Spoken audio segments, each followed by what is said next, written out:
guys, welcome back to the Chop Block. I know it's been a little while since I put out an episode, but life happens, family happens. So thanks for coming back and checking up on the show.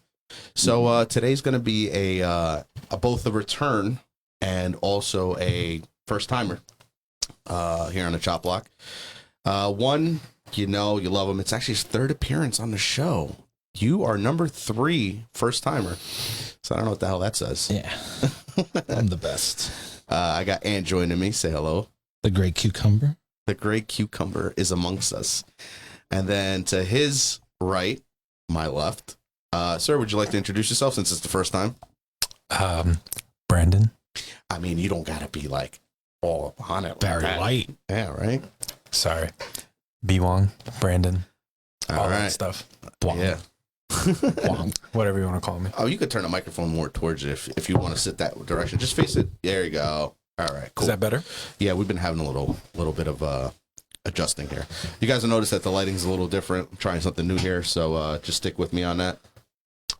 All right, so what's today's episode going to be? We're going to be covering a topic that I feel like it needs to be covered, and these two gentlemen actually brought up the idea the last time Ant was here. Brendan was actually off camera. Don't worry, that won't come through. It's a weird bodily noise. These guys brought it up, and they were talking amongst themselves, and they're like, "Oh, we should do an episode about mental health." And I said, "Yeah, that's great." So that's what the episode is going to be about. It's going to be about mental health, and maybe sharing stories from people that we know, and how we kind of overcome these things, because there's a lot of different aspects of mental health. You know what I mean? Some people don't even realize they're doing it or they're dealing with it. And yeah, so where do you guys want to start off here? Ant, Brandon, don't take too long here. Mental health. Yes. Capital M, capital E, capital N. Well, Ant. No. I was saying you were that getting for somewhere? Okay. Yeah, like men in general. Right here, 3.5 times more often than women to commit suicide. Wow. It's a powerful stat. Why? I if I had to guess, being a man, I think I would know something about this. At least last time I checked, I was. These days, everything's fluid. Literally. I think it would have to be that men are always meant to stay strong, be the provider, not bitch, maintain stability, and they're stuck with dealing with everything that they're dealing with because they have to stay strong. Yeah. It's a warrior mentality. Yeah. So. Oh yeah, I never thought about it like that. With that being said, you are, and this is not taking away from women at all. They wear the capes. They are super in all aspects. But men, we are the warriors.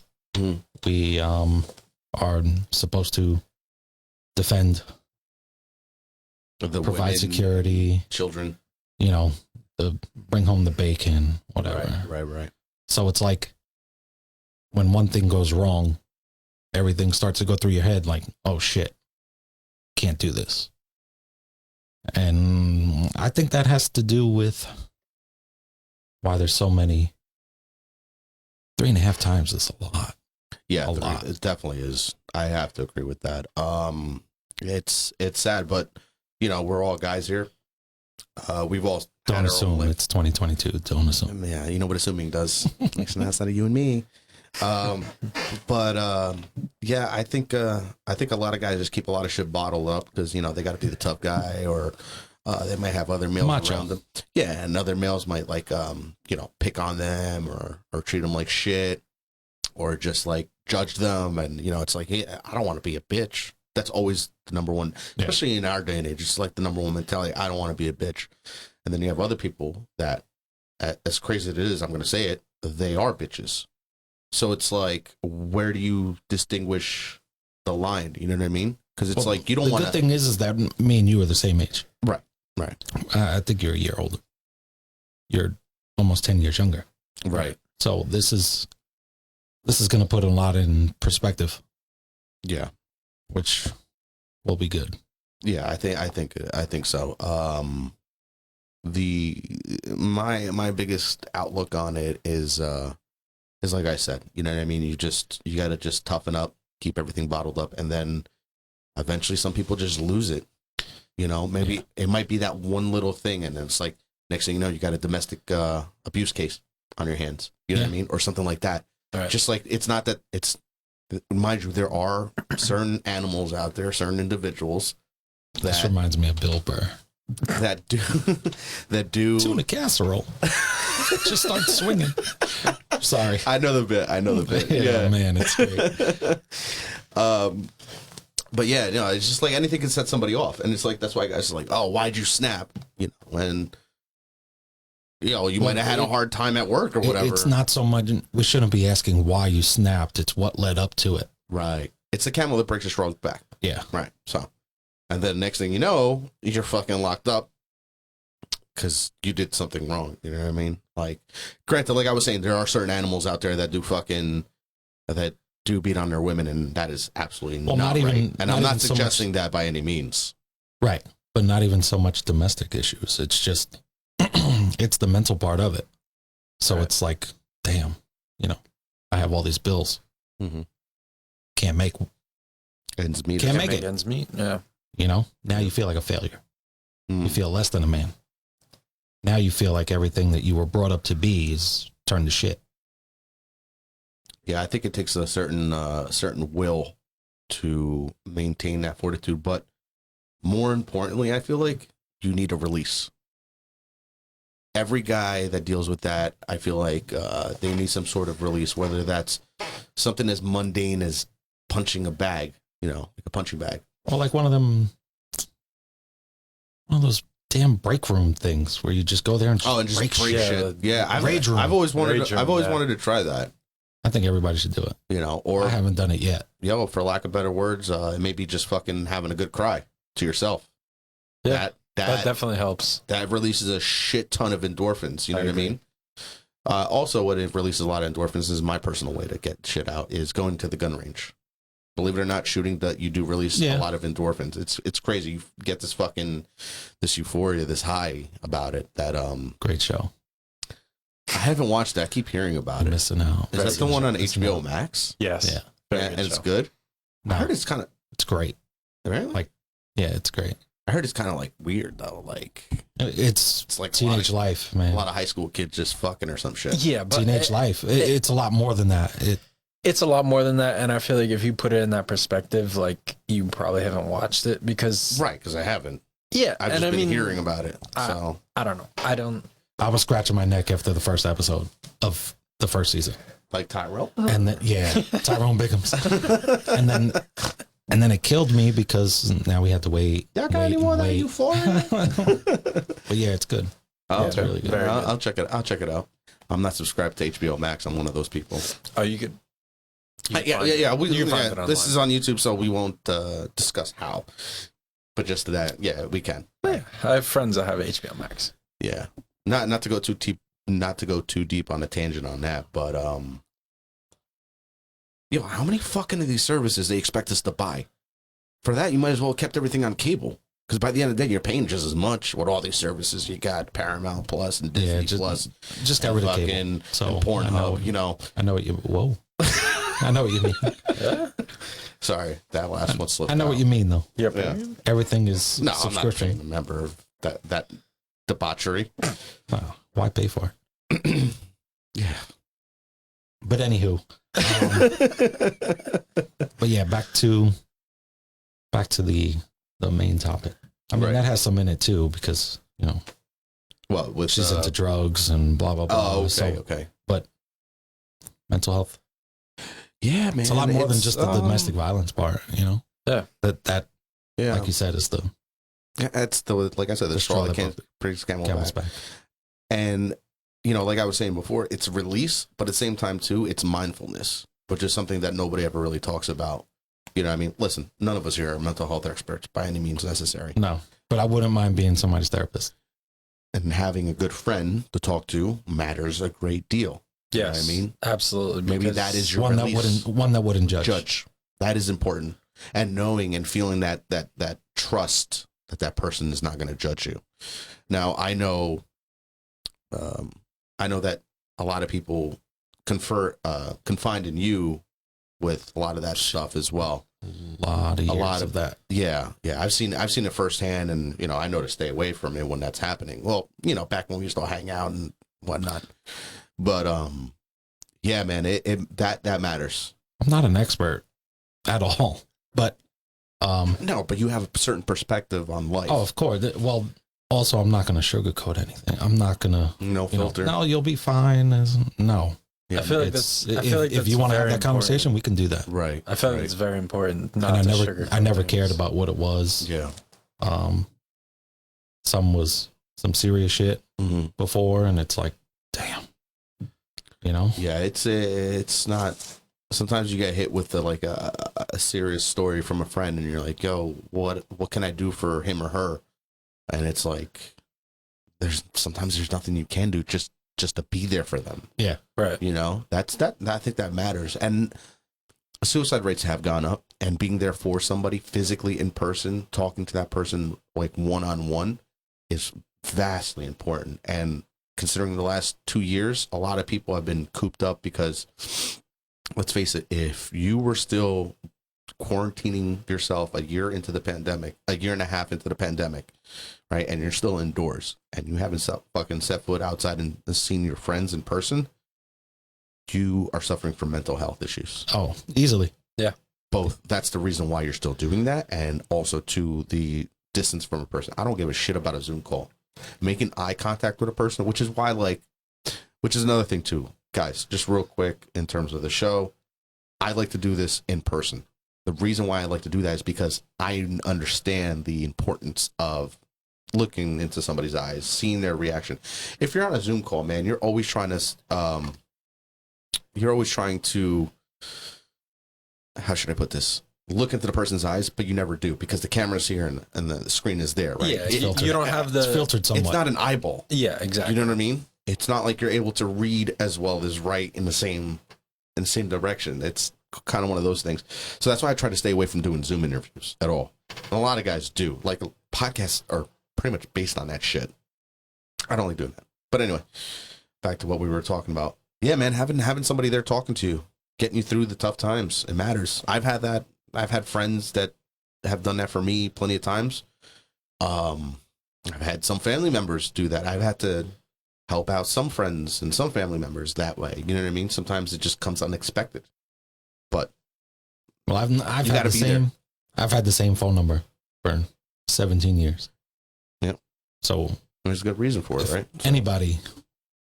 I don't care what it's about. Right. Hey, Bren, you mind actually lowering the mic? Because I just realized it's kind of in your face in the shot. There we go. Yeah, and just face the actual microphone up to you. Sorry about it. No, yeah, it's much better. Yeah. It was like blocking your face on that angle. All right. So, but yeah, guys, what do you think about society in terms of mental health? Like, how important of a role is it? I think it's you know what I mean? Very important. Sure. But because, what's your? I mean, personally, I know my day-to-day is kind of based off my mental health. Because if I'm not in a good space, I automatically wake up, I start my day, and it's not good. Right. Or it could be great. Mm-hmm. You know, it depends how I'm feeling that day. And I imagine that a lot of people operate on that same plane of like, you know, oh, I'm not feeling that great today, so I'm not going to give it my all at my job. Or I'm not going to do the things that I would do if I was feeling as good as I was the other day. Positive thoughts bring positive outcomes. Yeah, exactly. For sure. Positive energy. Yeah. It's a cycle, right? Because, like, there's, for example, you might end up not even realizing you have toxic people around you. You know what I mean? And that'll just fuck up your whole cycle altogether. So there's that to consider as well. But yeah, it's like you say, it depends on how you wake up. Yeah. And like we are talking about mental health, and I feel like depression, like a lot more people than they realize live with depression. Yeah, and I feel like a lot of people don't acknowledge that, or even if they're just like, well, my life's been shit. Might not even realize it. Yeah, they don't even realize it. Because before social media, women hated themselves because it was, Victoria's Secret model. Right. Or Playboy cover page. I look nothing like them, so I won't make it. I won't go far. Yeah, but now it's like amplified with like Instagram and whatnot. You know what I mean? Yeah. So if you got a good body, if you got fake ass or tits, then that's like the other. Then you could get a blue check mark and start getting some sponsors. Yeah. Well, that's the other thing too. It's like a lot of these young girls are like, well, shit, there are surgeries that I can do, and there's some negative mental consequences to that as well. Mind you, in some aspects there are some positive ones because that does boost your confidence and whatnot. But I feel like it's with everything. It needs to be balanced because, like, you see some of these girls on Instagram, and you're like, "Yo, she might as well be Barbie." You know what I'm saying? Right. Mind you, the medical technology they developed from like when we were younger to today is like mind-boggling. It's like no way the human body is supposed to look like this naturally, but yet they all have that common like hourglass Coke bottle figure, and it's like the way too perfect body. Have you guys seen Kanye's new girlfriend? Which one? Kim Jr. Literally. Oh, that Kim one. Jr. Yeah. She looks exactly like Kim. They were spotted in Miami or something like that, right? Yeah. Yeah, I did see that. Crazy. But that's wild because, and that's another thing too. So like her in particular, like Kim Kardashian, is who a lot of women ended up modeling their overall look, and you see her younger sister. Right. Well, not even just like women in general that go through that surgery. You know what I mean? Like how many of these quote unquote Instagram models, so to speak, model themselves to look like her a lot. And a lot of those models look almost spitting image of her, and it's scary. Well, here's the thing, because she's manufactured too. Yeah. If you saw what she used to look like before her first surgery. Sheesh. Jafar much? I don't have the screen up, and I wish I could have pulled that. See, this is why I need a producer. Frank, stop playing. Be my producer. Come on, Frank. Come on, Frankie. We're all COVID free here. I test these guys before they walk in. I have to get tested weekly, so yeah. See, there you go. But no, in all seriousness, how long do you think people are going to be wearing masks for? Like after this thing's over? A little while. Yeah, I give it another year. There's people that are never going to take it off. By the way, that's fine. They're probably ugly. Yeah, I believe that. There's people that are never going to take it off. No, but you're gonna and those are the same people that complained about Taliban in 2001. Like, how dare they put the women like that? And the next thing you know, you're wearing sunglasses and you got a mask on. It's like, who the fuck knows who you are? Right. But back to mental health. Right. It's stuck in their head. I need to keep this mask on. I won't get sick. Yeah. I think it's more just that. It's like we make fun of the same line.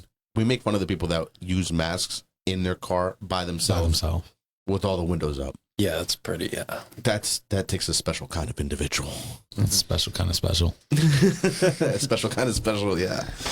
Not that I'm, bullying anybody or anything like that. Well, look at everybody freaking out over other people not wearing one. Also, like it's drilled in your brain that you're gonna kill me, right? Just because you don't have one on, and I have 3 on.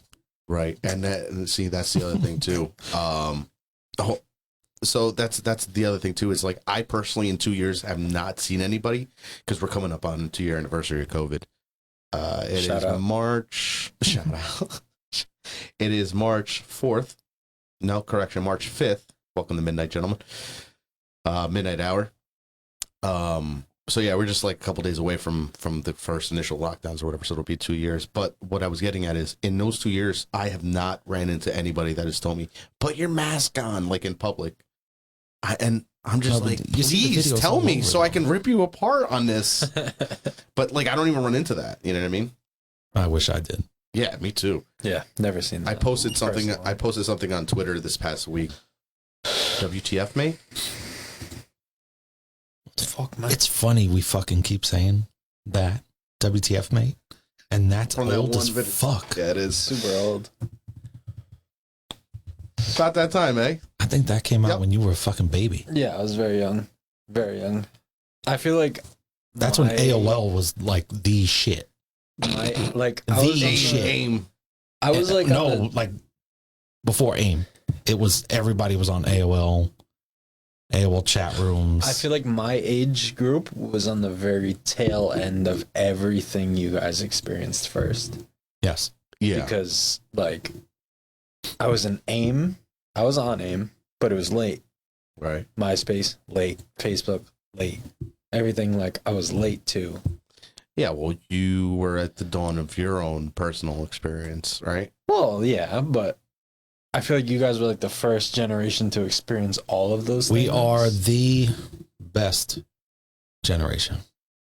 And I'm saying that because we came from the start of the cell phone, like the boom of the cell phone, the boom of the internet. Yeah. We are the technology babies, if you want to say. I remember, shout out, I have a friend who I seen that. He bought a very expensive phone off of one of his friends. Short circuit. Yeah, so all right guys. So dude, I saw this video. What the fuck is she doing? So I kind of want to play the sound, but at the same time I don't think I should. Just because she says kind of weird stuff, but yeah, I'm gonna bleep the some parts, right?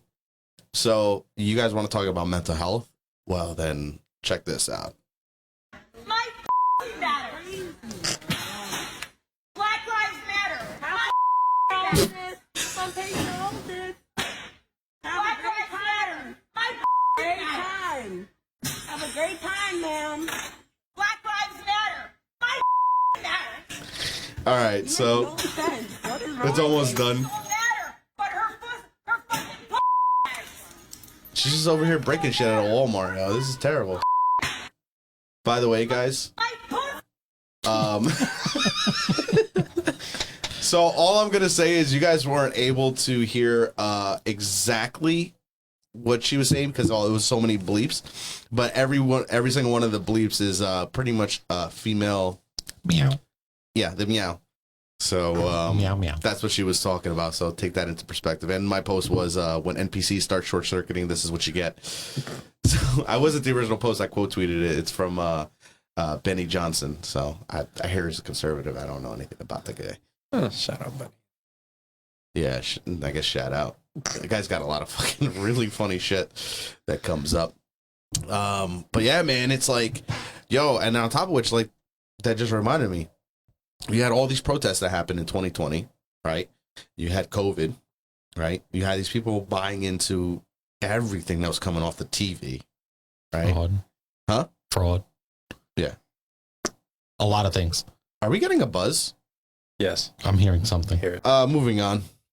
So, you guys had any remedies in terms of getting by in this society that we're, living in? I mean, we got war going on. We got hyperinflation, gas is through the roof. There's all that. That's. I don't pay for gas. Well, lucky bastard. Oh, that's right. You pay for an electrical bill. But forgot about that. Now, okay. So keep it in mental health, right?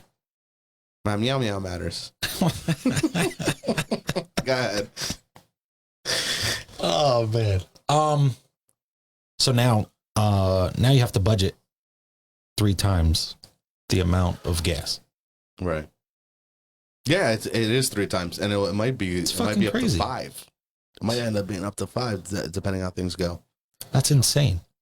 You can't just blame one person on this. Yeah, you could, but it's not fair. No, I mean, I don't want to play the blame game. I don't really care about that. It's just, how the fuck did we get to this point? Well, how long did Rome last under a republic? 370 years? Something like that. Yeah, we're about there. Stop. I'm just saying. That shit upsets me. All great empires fall. All great empires fall. You got to have a backup plan. That's the key, right? So Plan B. Plan B. And we're not talking the pill. Oh man, the conversation definitely took a turn on that one. Damn lady, see what she did? See what Twitter does? It's toxic, bro. Speaking of toxicity, right? Twitter is a fucking cesspool, bro. Oh yeah.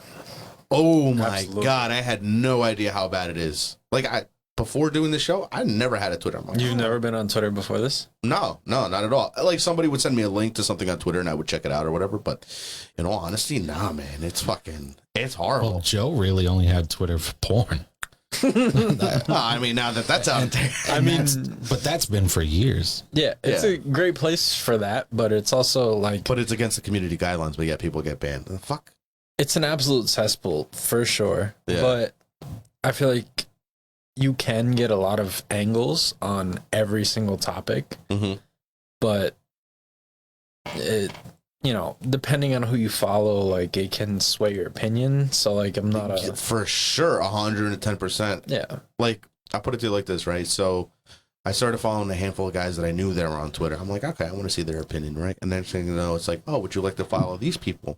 And I'm going to start looking at names. I'm like, okay, I know them. But when you do that, it's like they show you 3. Next thing you know, they're adding 15. Next thing you know, your feed's like being bombarded with the same kind of people. Oh, would you like to add this person? Oh, this is cool. You add one person. Same people with the same views, same thought process, everything. Yeah, you end up creating this cult. I wasn't going to go there, but yeah, it's either... At the end of the day, that's what it is. It's an echo chamber. You're right? being It's what they fed the call echo same chambers, shit. right? Especially over and over recently. again. Oh, yeah. I've been on Twitter since 2013, 2014, maybe. Damn. Young buck. Maybe. And I was on AIM, though. I'll let you boy. no, well, I was on AIM too, but you know, past my days. But before, like, I'd say last 2 years, there's been a lot of like, they'll give you recommendations, like how Instagram has started doing, like, oh, you like this post, so you might like this. Yeah. Twitter wasn't like that before. Everybody's using that algorithm. Yeah, it's the same algorithm on every platform now. And Zuckerberg. shout out your boy. No, don't shout him out. Who's that? Zuckerberg. Oh, right. Yeah, it's Yeah, let's not. Actually, I saw an interview with him. You guys familiar with who Lex Friedman is? No. Okay, I'm not to get into it, but he's got an amazing podcast. He always interviews like really interesting people, like in the scientific community and whatnot. They claim he's an android because he talks like an android. He's a Russian AI scientist, I believe he is considered. Wait, he's an AI or the... No, he's a legit person, but everybody makes a joke that he's an AI because of the way he talks. Okay. And he's always trying to figure out what love is. So you sure he's not an AI? Right, so that's always the running joke, right? But he had an interview with Mark Zuckerberg. Let me tell you something. That man does not really have emotion. It is mind-boggling to me. He's a robot. What do you mean? He likes... He is? What do you mean? He likes Sweet Baby Ray's. He has it on his You want to get shelf. closer to the mic there? He likes Sweet Baby Ray's. He has it on his shelf behind all his videos. Sweet Baby raises. Does he really? I don't know. Yeah, no, that, like, when he was doing those barbecuing videos, he had Sweet Baby Ray's. Never seen any of those. First time I'm hearing about it. He had Sweet Baby Ray's on a bookshelf right behind him in all the videos. I guess advertising? I don't know. What is that? No, he was just trying to seem like a regular human. Oh, I see here. It's like, oh, let me put this plush here. Let me put pictures of my family. Yeah. Yeah, one of those. Yeah. I think it's not too far off to think that here's the hubris of humanity. Ready? We have mental health issues, right? Staying on topic here. We can't figure ourselves out on a day-to-day. We're manipulating each other unknowingly via social media, via algorithms, or maybe knowingly. But initially, that's how it started. It's like, oh, let's try this, try to make it, easier to use. Next thing you know, you're manipulating a fucking general group of people. Okay. Facebook's notorious. Well, not notorious, but they've been caught running social experiments of having people become depressed over their feeds because they're purposely trying to do that to see how the person will react next, right? And yet here we are trying to produce intelligence from scratch using machinery to mimic a human being. The hubris necessary for that is off the scale. It's off the chart. You know what I mean? So I don't know what you guys think about that. I don't know. I don't know too much about that. But what I do know is all of that that you were just talking about, like grouping people with the same beliefs, opinions, ideologies. Right. It's just going to keep it going. Yeah. So whatever, like you hang out, you follow 40 people that are into cars, 40 people that are into sports, 40 people that are conservative, Democrat, whatever. The number's only going to grow, and they want you to make it grow. Right. They want you to stay in that niche. So exactly. Yeah. So you can't stray. Right. Right. And that bothers the fuck out of me. Niches in particular, right? So it's like this podcasting thing. I've been studying it now for a while, and it's like, you'll never be successful having a generalized show. So obviously, you guys know what Chop Block stands for, the chop part, anyway. It's generalized conversation, right? Like we could be talking about mental health today.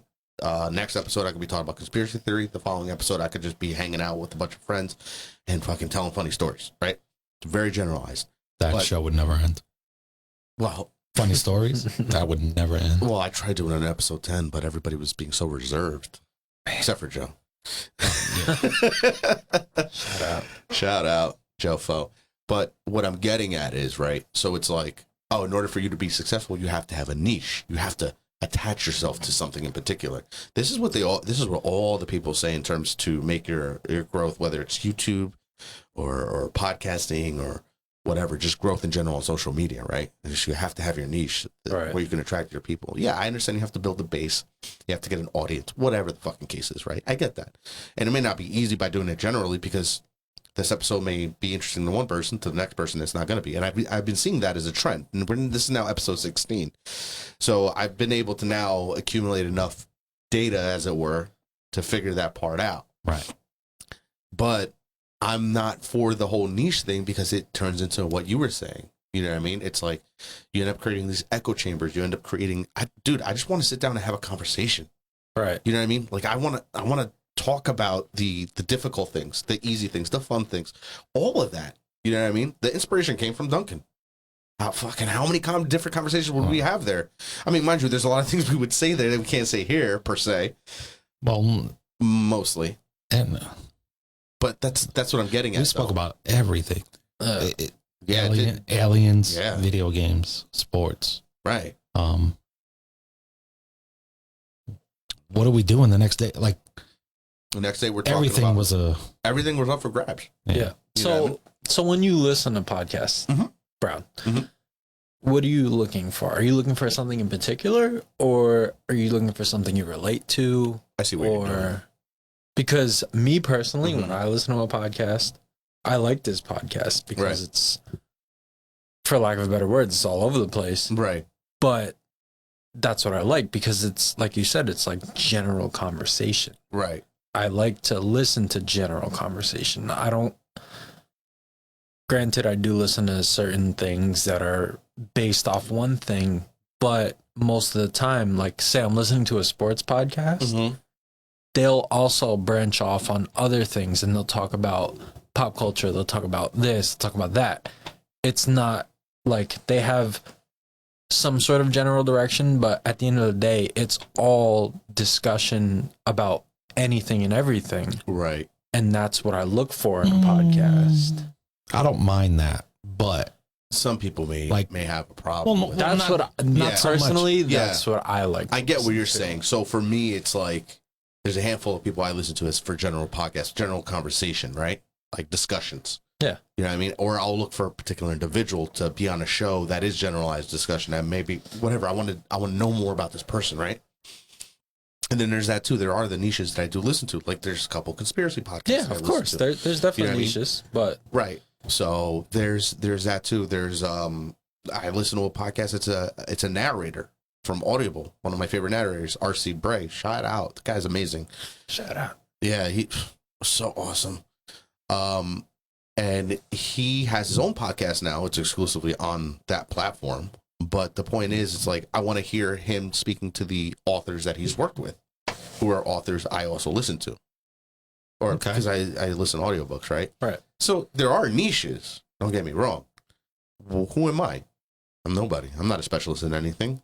I'm just a guy that you know does labor and started a podcast. You know what I mean? And I have certain perspectives and I have certain knowledge, and I can hang with pretty much anybody. You know what I mean? So that's what I wanted to do with this. But I get what you're saying too. Yeah, I think that's why the appeal to your podcast is for me, because,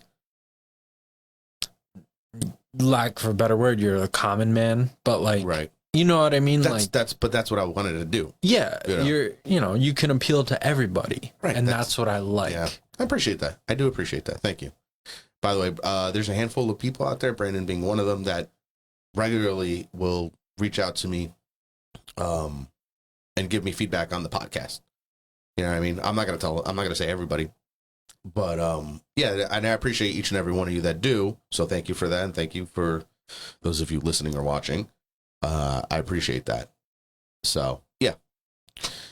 Anywho's, so back to what you were saying about the sports. Okay. The outlet for most from the everyday bullshit. Right. Sports. Commonly. So, yeah. If you turn to ESPN, you want to get away from it. Now, right. They're getting more into the bullshit too. And it's like, dude, I can't watch this no more. They become a part of the culture war. So it's crazy. It's Disney. What do you expect? I hear you. And that's ESG, not, bro. That's really not what I was referring to. I understand, but it was along those lines. It was, and everybody, and this is why sports ultimately will never go away. Right. It's entertainment for a reason. Yeah. So you do the hustle and bustle Monday through Friday. Let's say you can make a baseball game on a Saturday or a Sunday. 3-4 hours of your life. You ain't seeing no baseball. It's free. Well, yeah, you will. Not in April, you won't. But go ahead. Anyhow, it doesn't matter. I'm just pissed because I just can't wait for XFL to come back. Oh yeah, I want my season tickets back. So you get the 4-hour break, right? Of just being somewhere different. I guess a mental break. Yeah. You don't have to deal. You don't have to worry about work. You don't have to worry about any of that. It's I'm here to watch a game and enjoy. But when you start looking to the ESPNs, the FS1s, when you start looking to that, and then they start talking about things that are going on in the media, it's like, all right, well, I can't watch this anymore because this isn't my outlet. So let me ask you this. What do you, as far as like sports and stuff go, like what is your main media outlets, like ESPN, FS1, stuff like that? Yeah, of course. Those are the big ones. Right. But have you listened to like any podcast, stuff like that, or? Podcast wise, not really. I would say last year I started getting into Brandon Marshall's podcast. Yeah, I know you've told me plenty of times. I'm wearing his shirt. Great from podcast. It is great. Yeah. Would you like to show it off? Shout it out. Only the shirt? I mean, you go as far as you want to go. PG. I really only got into it during a Cam Newton. He was on. Yeah. And I was like, I'll try it out. Yeah.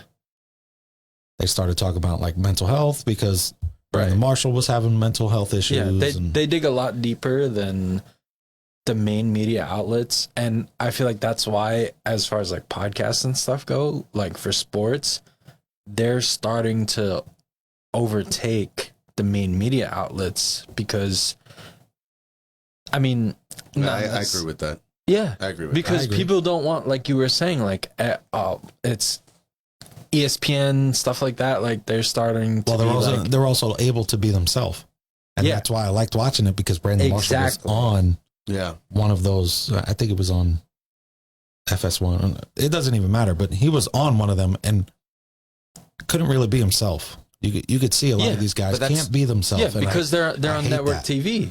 But when you're on a podcast, you can mix in comedy. You can mix in the realness of playing. Yeah, but even being an NFL star. But even now, if you become, I hate to bring him up, but he's always in the media. Joe Rogan, started the whole thing, just saying whatever the fuck he wanted to say. You know what I mean? Having the conversation he wants to have. He says a couple of certain things, and next thing you know, they're trying to bury him. Why? Yeah. Because exactly what Brandon said. And regardless of your views, it's shout out. Let's go me. Let's go you. But that's what we're talking about here. Regardless of your views, whether you like Joe Rogan, you don't like Joe Rogan, right? He has that platform to say whatever he would like to say, and that's the problem to them is that he can, and that's the issue, right? Not only that he can, it's just like if he had fucking 3 followers, they wouldn't care, right? Yeah. But he's got such a big following. It's like, damn, he's reaching all these people with this information. Yeah. We got to stop him. It's that, but it's also having that ability to use your First Amendment rights like you want to. Yeah. And nobody's stopping you from doing it. Now, mind you, there are certain things that obviously, like I explained to you guys, there's certain things I don't want to say on the show, like words-wise, that kind of thing. Right. Of course. You know, and that's partly to play nice with YouTube. But it's also, too, just because, you know, trying to keep it classy. You know what I mean? Like we were saying. Diego. Like, yeah, keep it classy, San Diego. Great movie. Yeah, it is a good movie. So, but what I'm getting at is it's death blows. It's legacy media death blows is what it is. Radio's been holding on. They're still out there. Sports radio's still a thing. It's easy to just, you know, tune in and that's done. You don't have to stream it. You don't got to use your data. You don't got to worry about none of that shit. You know, radio's pretty much, if you live near a city, you're going to get the signal. Yeah. Right? So that's always a thing, too. Music, that's kind of dying out on the radio as well. But forget radio, television. You have your phone, right? So you have subscription-based services. We were just talking about this. Damn, how many of these subscription services am I going to have to get? Okay, good and fine.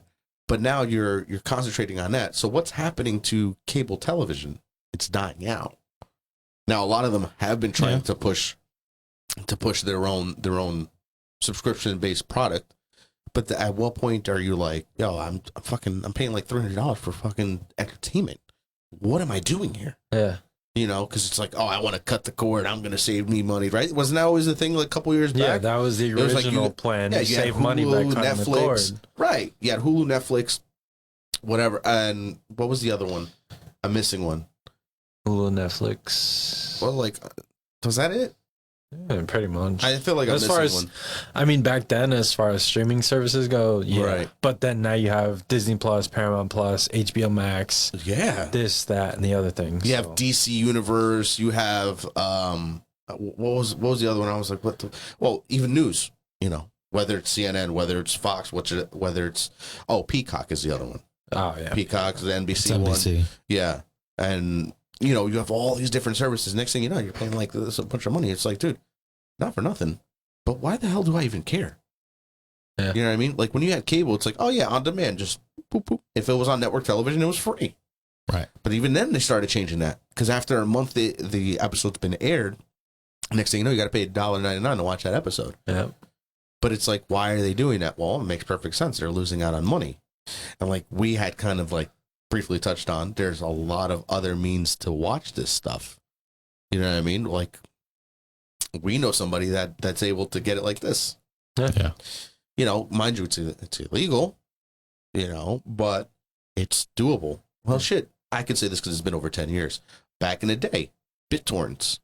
My God, how many things did I watch? LimeWire. Yeah, LimeWire too, but not so much for videos. You caught AIDS with that. Yo, digital AIDS for sure. Oh my God. 2 girls, 1 cup, and next thing you know, it's fucking black screen or blue screen of death. Your background. Next time you log on your computer, your background changes. You're like, yeah, it's like the blue waffle or something. Shout out to Ant. He showed me the original blue waffle. That was disgusting. You know about that? Yeah, it was one of my favorite pictures back in the day. All right. What? Yeah. That was my first in the spank bank. Are you sure we're talking about the same thing? Yeah, absolutely. Blue waffle. Search on Google. I'm not going to Google this on my show. I think he's trying to set me up. I think he's trying to troll me. I think he's trying to troll us. Oh, I'm actually joking. Okay. All right. I know exactly what you're talking about. And you will find out what that is. It is. Anywho. I don't know if you can find that anymore. the internet still exists. Yeah. I mean, I haven't Googled that since I was like 10. Oh, speaking of which, I know we're diverting a little bit from mental health, but whatever. That's part of the fun of doing the show. Wonderful. You guys know about the dead internet at all? No. You don't know about this? How like 75% of the interactions you have on the internet aren't actually people; they're just bots. Oh, like when posing as people. When you get like 5 new followers on Instagram and they're all fake accounts. Yeah, but even deeper than that, overall interactions, whether it's Reddit, whether it's any one of these social media services, or even like forums and stuff like that, random forums, like for niche shit. You know what I mean? Like on Vortex, to give you an example, VW Vortex. For those that don't know, there's been bots on that. You know what I mean? There's people that create multiple accounts, and it's like they're fake people. It's like catfishing to like the nth degree. And some of it is people, some of them aren't. And then there's like the crazy theory. I don't know if you guys heard about this one. That supposedly a lot of the dead internet is actually an AI that got accidentally released back in, in 2009 that became self-aware. And when they tried pulling the plug on it, there was one of 3. I don't know how true this is. There was one of 3, and they pulled the plug on 2, and the third one uploaded itself into the internet. Now it lives on the internet, and it's been interacting with people, learning. Sonny? What? From iRobot? Oh. Yeah, no, I don't know how true that is, but it's like, it's kind of crazy thing to think about. No, but I mean, like you said, iRobot, like, you know, it's kind of believable. Yeah.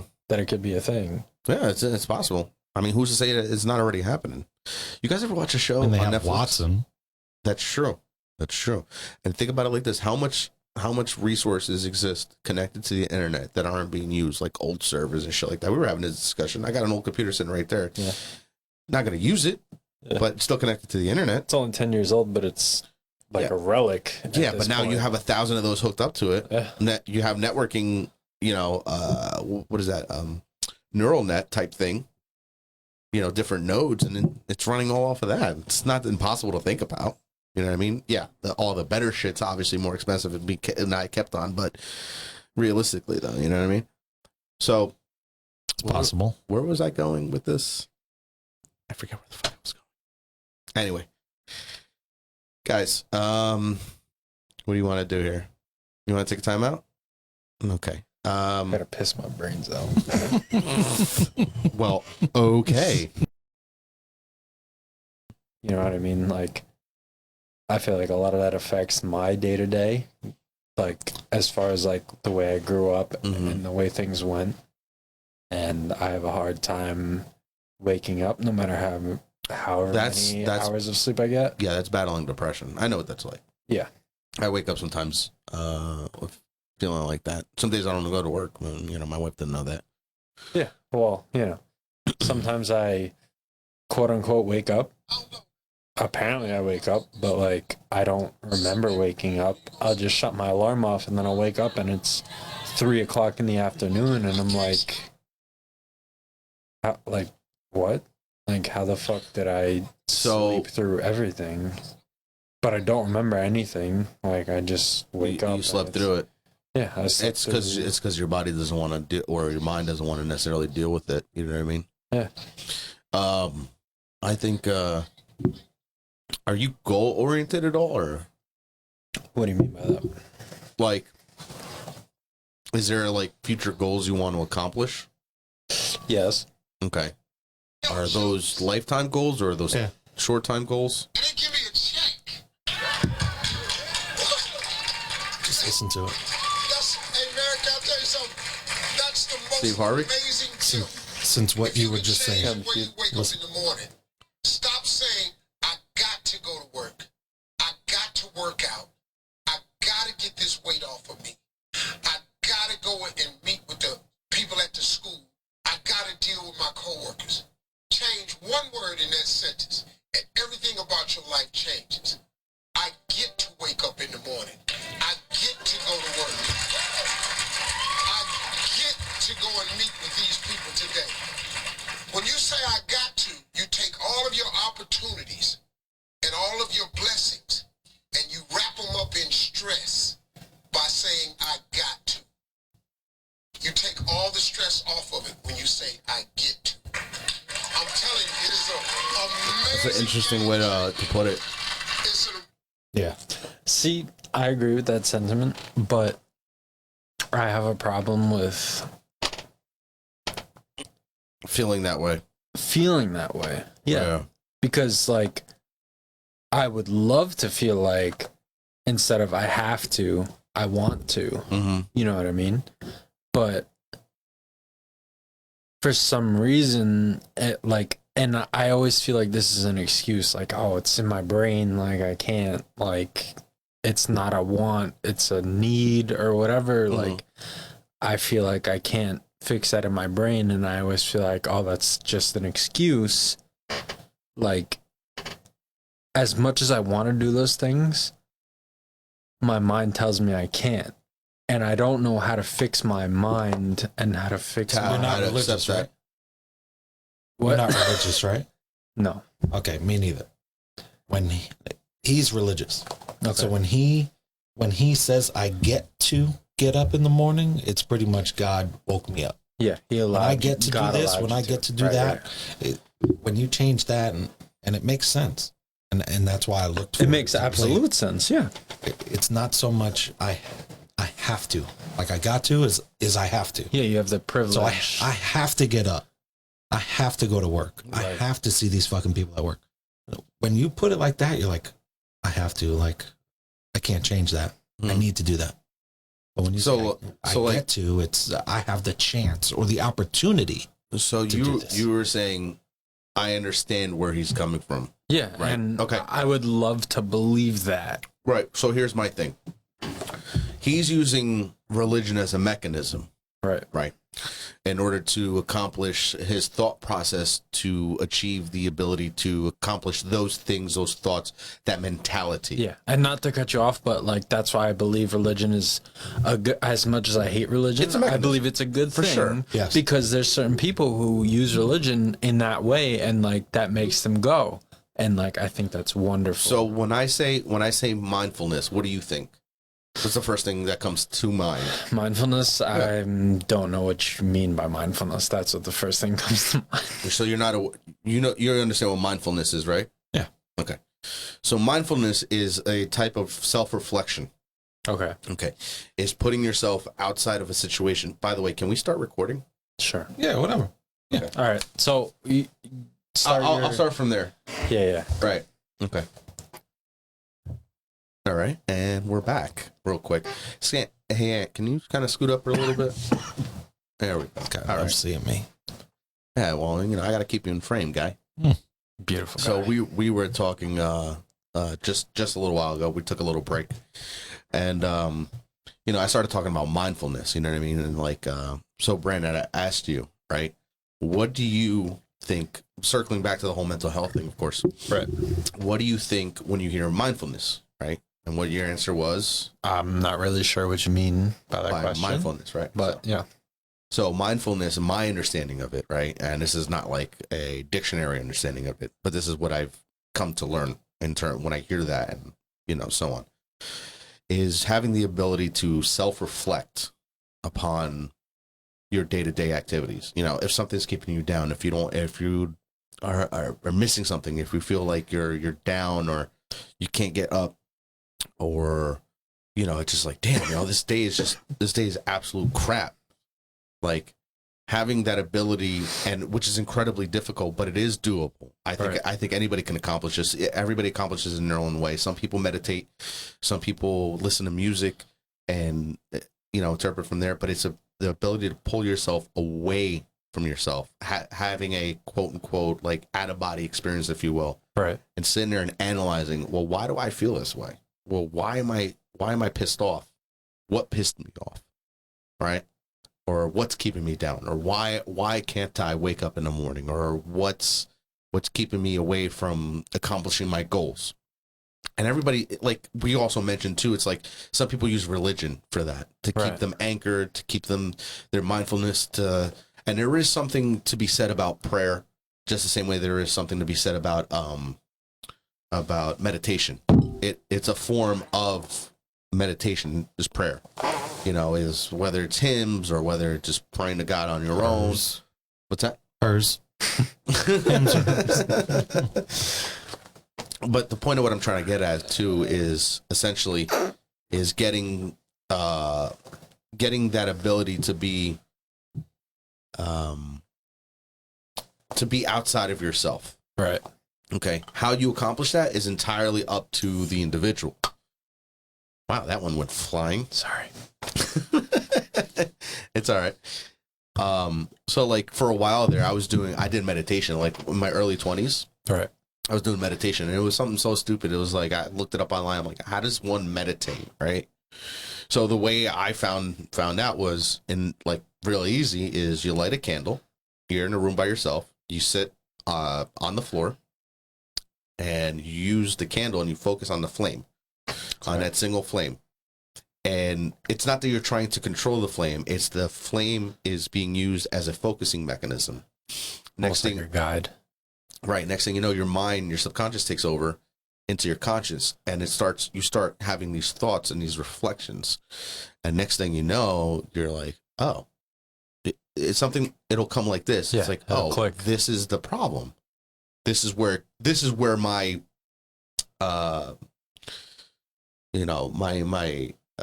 what's the word I'm looking for here? Hold on. This is where my issue stems from. Right. Okay. This is where it comes up from. Whether it's I have a victim mentality, or whether it's I'm always treating people like shit. Why am I doing that? It's costing me a relationship. It's costing me money in some cases. You know what I mean? It's like, it's affecting my job because I can't wake up. I can't go to work. Right. I'm sleeping through the day. Some shit like that. You know what I mean? Yeah. So it's everybody has their own little triggers.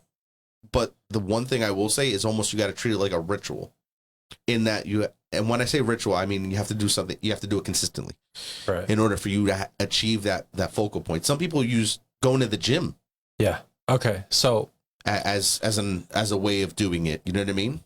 Right. So before you say that, you speaking of all that reminded me of Jim Carrey saying something, okay, along the lines of depressed. Yeah, when you depress, means you take all of the weight off your shoulders. Mm-hmm. Right. Relax, lay in bed a little bit, take time to yourself. Just having nothing to do and having an open mind. Sometimes things come to you. You know what I mean? It's not thinking is oftentimes where it comes from. You know what I mean? It's like there's the old adage, like, I got the idea on the toilet. Well, what were you doing on the toilet? This is before the phone, obviously. Nothing. I was just taking a shit. You know what I mean? And ingredients. What's that? Ingredients to everything in the cabinet. Yeah. So, or reading the back of the Lysol can. Oh, coronavirus. Well, we won't go there. But just having that disconnection. And we live in a world too where we're constantly connected. Right. Our phones, fucking everything around us buzzing and moving. And we live in an area where it's like hustle and bustle. Everything's got to be moving. There's no time to just sit down and be like, you know what I mean? Depress. To depress, right. And we're constantly being compressed into these actions in this time frame that we have to get done. It's getting away a little bit. When I was younger, I used to have this thought. I now know I have not had this thought in a very long time, but I used to have this thought. I was like, man, I just want to run away. I just want to create a life of my own. I just want to go live somebody else's life, live in a different time, shit like that. Oftentimes what I would do too is like I would use, for example, this is going to sound stupid, but there used to be a show back in the 90s called The Tomorrow People, right? It was a British show. Only Brown would fucking possibly shit like this. It was on Nickelodeon. But it was one of my first true interactions of like British people or people living in England. And I was like, damn, that, I don't know why that seems so interesting to me at the time. But then I started having this thing where it's like, I would put myself in that landscape, in that environment. I was like, what would that be like? What would that feel like? As a means to disconnect. And that would all come from my mind. You know what I mean? So I think that matters too. because we have a lot of external interactions where we get away from reality, right? Whether that's video games, whether that's Twitter, whether that's Instagram, watching a movie, TV show, whatever. Right. All that stuff is external. It's the internal is that you have to find your own means of connecting. And oftentimes that's what happens. Is like, dude, daydreaming. So stupid. Daydreaming. Coming up with an idea that pops up out of nowhere. Sometimes that brings people comfort. I know it brings me comfort. Yeah. Sometimes just daydreaming is like, man, I wonder what my life would be like if I did this. Or yeah. Right. But I kind of don't like that. You know? See, I find a sense of comfort in that. In a sense of, okay, so we won't talk about the MEN anymore. We'll talk about the women. Mm-hmm. So the women, as young girls, they watch all these Disney things, and it's like, you know, happily ever after. Traditionally. Right. So women put an age limit on a lot of their shit. Well, you don't think that comes with their biological clock? Yes, but no. Okay. It's more of, okay, by the age of 30, I definitely want to be married and have kids. Mm-hmm. And if that doesn't happen, they feel like a failure. That's not how it's supposed to be. In a lot of cases, though, in maternity, it's quite the opposite, though. Because what you end up having is you have women that they want to be successful. Excuse me. They want to be successful, and they become successful. They become leaders of industry, shit like that. You know what I mean? And then what ends up happening is they end up finding that they can't find an equal because they're so motivated, so driven, they're so like cutthroat to get that to that level to prove to whomever, themselves, others around them, to the industry itself, whatever it is, right? Next thing you know, they're in their mid-30s, they're alone. It's like, well, I can't find an equal. They're alone because it's not that they can find an equal. They're so independent. But yeah, but they don't need a man to provide because they have a great job. But once they reach a point, they start feeling lonely. Well, it's like, well, I need somebody to be on my level. Good luck. Right. Well, bitch, you kind of brushed off all these everybody, right? And now you want to find a man that's close to your age, that's on your level. Guess what? That shit ain't gonna happen because my man at your age, he ain't looking at you no more. He's looking at younger girls because he's got money, because he made it. So why is he gonna go after you for what? You think he wants to compete with you? No, that's not how it works. And that, unfortunately, is a big part of modern society. Shouldn't be, but I mean, I'll be 35 this year. But if I'm 35 and I'm making, let's just say 150,000 a year, and I meet a woman who's making the same, I'm not thinking anything else but investments. Right. Well, that's the thing too. It's like, I don't want to sound unaware to this, but let's just say let's raise the limit, the number level, right? You said $150, right? Say it's like $250K, so $100,000 more, right? A year. You're making that. The girl that you're talking to is making that, right? She had to do more. I hate to say it. She had to do more to reach that level than say you did. Okay. She had to prove herself more. So that takes a certain mentality, right? So she has to be a bit more hard, to put, for lack of better words, right? She had to be a bit more hard at life to achieve that level, to make that level of income, right? A hard ass, not take anybody's shit. Right. Prove that you're that woman. Yeah. Like the mentality, I don't need a man for shit. Well, comes a time where, not that you need a man, but you want companionship. So you're looking for your equal. You're not going to find it. Besides the little red rocket. Little Buzz Lightyear. But I understand. You know what I mean? And then what do you get from that? You get these people that are just pissed off at the fucking world. The Karens of the world. That's the same thing with kind of like my job.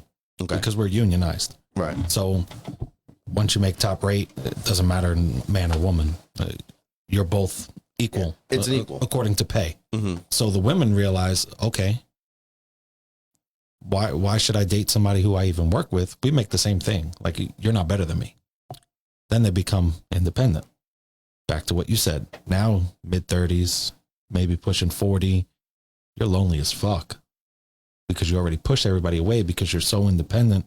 You realize you don't need anybody. Now you just want comfort. Right. So I understand what you were saying with that. But it's like they go younger, they end up experiencing like, well, shit, I don't want to be somebody's mom. You know what I mean? Whereas a guy will go younger because women tend to mature quicker than men. It's just a basic fact. They reach a point where shit kind of levels out. You know what I mean? See, that's what kind of scares me because at my age, I'm 26. And you still got time. I know I have time, but I'm not very interested in people that are younger than me. Mm-hmm. I more so would like to go for people my age, a year or two younger than me or older than me, because in my experience, a lot of the people, and I mean, you know, it's just my experience, but the people I've talked to that are younger than me, nobody has the experiences I've had, I guess, because a lot of people are immature and they can be even 2 years younger than me and they're not you could be callous. They're not even on the same like sort of mindset, whether it be their upbringing, this or that, but they're not on the same, like, not to be corny, but like the same wavelength. Like there's certain things that I've experienced. You can't vibe with them. Yeah, because they have a very immature mindset. And like, if they're even, like I said, even a year or two younger than me, it's like, I don't even want to talk to you because you don't. Well, let me ask you this, right? This is how what you just said, this is how I'm interpreting it. Okay. Our characters are built on what? Challenges, right? Difficulty. Typically, that's what builds character, right? Right. So if you have it easy or you have it normal, quote, unquote, normal your whole life, okay, and you're at the age of 25, right? What difficulties did you have in life that built the character that you have? Obviously, it's going to be different, and that's kind of what you're describing. So it's like your life took a certain path, and you had certain difficulties or challenges or whatever, how you interpret it, and that made you the kind of person that you are today, right? I'm also speaking from personal experience as well, okay? And we can't expect that of our peers always. Yeah, of course. And which is why I don't expect that of other people. Right. But I feel like it's... But they are out there too. Yeah, of course. It's seeking them, you know what I mean? Which is why, going back to what you guys said, like, you know, you get to a point where you're like, you're so independent, you're not focused on anybody else. I'm a little bit scared to go into that point of... I'm so focused on myself that like I can't really accommodate another person at my age because and like I said, like at my age, there's certain people that are like way too young mindset for me. And then anybody older than me, they, you know, even then, like not that goes back to what I said before. If you go to college, you do 4 years. So now you're 22. Pretty much your whole life you're learning. Right. Not learning yourself. You're learning not so the case curriculum. Here, right. You know what I mean? We stated that, you know, you didn't go to college. You're like us. Yeah. Right. Your 20s, you're going to learn yourself. Now, if you want to succeed in life, if you want to get better, no matter what, the older you get, the smaller your circle is going to get. Right. This is very true. It's just... It's just... the nature of the beast. Yeah. That's just what's going to happen. So of course in high school, you know, you're friends with everybody, every different group. Then, you know, you didn't go to college. Now you stuck around to the very few kids that stayed around that you graduated with or went to school with. Then it gets even smaller because people are going to get married. People are going to have kids. Now it's okay. My life is more important to me and my small family than it is hanging out with you at Dunkin'. Right. You know? Right. That's just what it comes to. Yeah. But back to what I was saying, your 20s is going to be finding yourself. All right. And when you find yourself and realize, okay, this is what I want, those people that are not on your maturity level or not going to get you to where you think you might want to go, sooner or later, you're going to weed them out. Right. And you're going to start surrounding yourself with people of the same mindset, same goals, or same success. Yeah. You don't want to hang out with bums. Here's the other thing too, is there comes a point in your life, right? And I had this point, and Duncan, believe it or not, was this point. Yeah, it sounds stupid, but hear me out. It's exposing yourself to as many people that you've never met before as much as possible. You may be antisocial, whatever. Okay. Doesn't matter. Not there back in the day. Well, that's the thing. 40 people. It was constantly a parking lot packed with people. But the point what I'm getting at is the more people you expose yourself to, the more you're able to weed through these people. Yeah, and that's the point. Like me personally, like going through high school and stuff, I wasn't a very social person, but working different jobs and stuff like that, it forced me to be a more social person. So to meet these new people and to experience these new things, and I liked that. I liked that a lot because I wasn't able to experience that in my regular social life. Right. So when I was meeting these people, I was learning way more than like hanging out with my friends, because they would be like 1 or 2, 3 people maybe, and I wasn't learning much. But when I experienced all these new people, it was open me to more horizons and more different things. And kind of lost my train of thought, but sometimes you got to weed through the bullshit too, because there's a lot of people out there that like, and because of your age, we were around pre-Instagram, Twitter, social media was like just the dawn. It's a facade. It was MySpace. Oh my god. Yeah. I mean, but even MySpace though, because you were going to school with them, you knew, hey, you're a liar. Right. You know what I mean? Yeah. Nobody was trying to gain clout or whatever at the time. There was no. Motherfuckers were more worried about who was in their top 10 or 8 or whatever the fuck it was. My top 8. Some shit like that. Yeah. But you, unfortunately, you're part of one of the fucked up generations. Yeah. Where it's social media. See, I don't see it as fucked up. I do. Hear me out. We had our challenges. Okay, well, fuck me. No, we had our challenges in our generation, right? Dealing with the internet, right? It's something so stupid and mundane, but like having that access to the vast knowledge of the world at your fingertips. Now we have it in our pockets. Literally at our fingertips now. But like mouse and keyboard, right? So it's like you can find out whatever you wanted. Great tool, very harmful too. Right. So dealing with those challenges of being able to look things up and then finding like bullshit stories, you know, quote unquote misinformation, and then not knowing any better, living with that information, believing in that, and then discovering years later or months later, like, oh shit, that was just a fucking lie. Well, if you want to do that, read all the history books. But that's besides the point. We can go that route too. What I'm saying is that the reason why I call it the fucked up generation is because my brother's a part of that. Okay. He's 10 years younger than me. You guys grew up after us. So you guys grew up with the iPhones algorithm in your hands. You know what I mean? In a sense. In a sense, yeah. Like 8-year-olds running around with iPhones. I was a little bit after that, but yeah. 10. I think I was. It's definitely not older than 14. I think it was in high school when iPhones came out. Possibly. I don't know. I mean, I didn't have a fucking... But I had a flip phone until I was like a junior in high school. I'm a little bit behind. Wait. Granted, I'm a little bit behind. 07, I was 20. 10 years before that is 10. So that's dude, what I'm saying. You had your G1. I remember you had the Google G1. That was you because you're like, fucking iPhone.